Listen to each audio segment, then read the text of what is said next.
বিসমিল্লাহির রহমানির রহিম।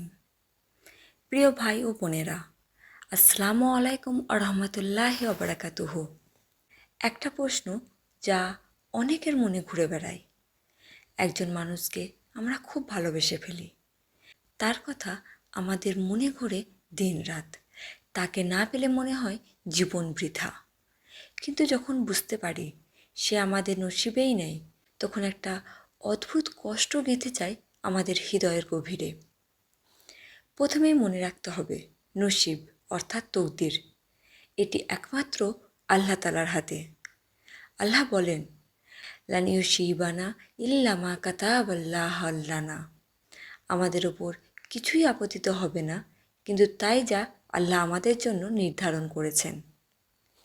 কেউ যদি আমাদের জন্য নসিবে না থাকে, তাহলে যত চেষ্টাই করি না কেন সে আমাদের জীবনে আসবে না। তাহলে প্রশ্ন হলো, মন কেন তাকে চায়?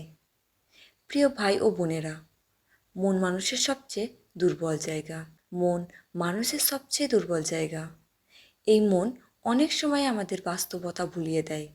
শয়তান এই মনকে ব্যবহার করে আমাদেরকে হতাশায় ফেলতে চায়। একজনকে মন থেকে ভুলতে না পারা, তার পেছনে পড়ে থাকা সব কিছু আসলে একটা ইমতেহান, একটা পরীক্ষা।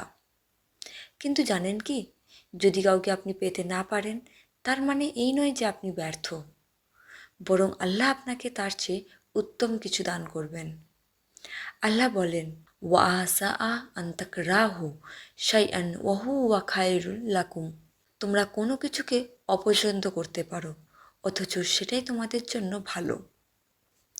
তাই যাকে আপনি চান সে যদি আপনার কদরে না থাকে, তাহলে বিশ্বাস রাখুন আল্লাহ কাউকে পাঠাবেন যিনি আপনার জন্য সর্বোত্তম।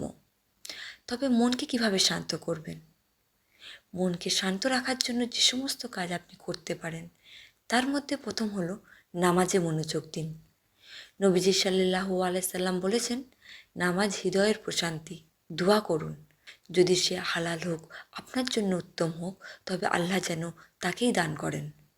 আর যদি না হয়, তবে আপনার মন থেকে তাকে সরিয়ে উত্তম কাউকে আপনার জীবনে নিয়ে আসেন। ইস্তেখারা করুন। কোনো সিদ্ধান্ত নেওয়ার আগে ইস্তেখারা করুন। আল্লাহ জানেন কার ভিতরে কি আছে। নফসকে নিয়ন্ত্রণ করুন। শয়তান সবসময় মনকে কুপ্ররোচনা দেয়। আপনি যদি আল্লাহকে ভয় করেন, আল্লাহ আপনার নফসকে শক্ত করবেন। কুরআন পড়ুন। কুরআনের প্রতিটি আয়াত আপনার মনকে সান্ত্বনা দেবে। শেষ কথা, ভালোবাসা যদি নিকার মাধ্যমে হয়, তবেই তা বরকতপূর্ণ।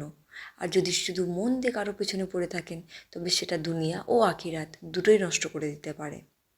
তাই বলছি ভাই ও বোনেরা, যদি সে নসিবেই না থাকে, তবে বারবার তাকে মনে আনবেন না, বরং আল্লাহর দিকে ফিরে আসুন।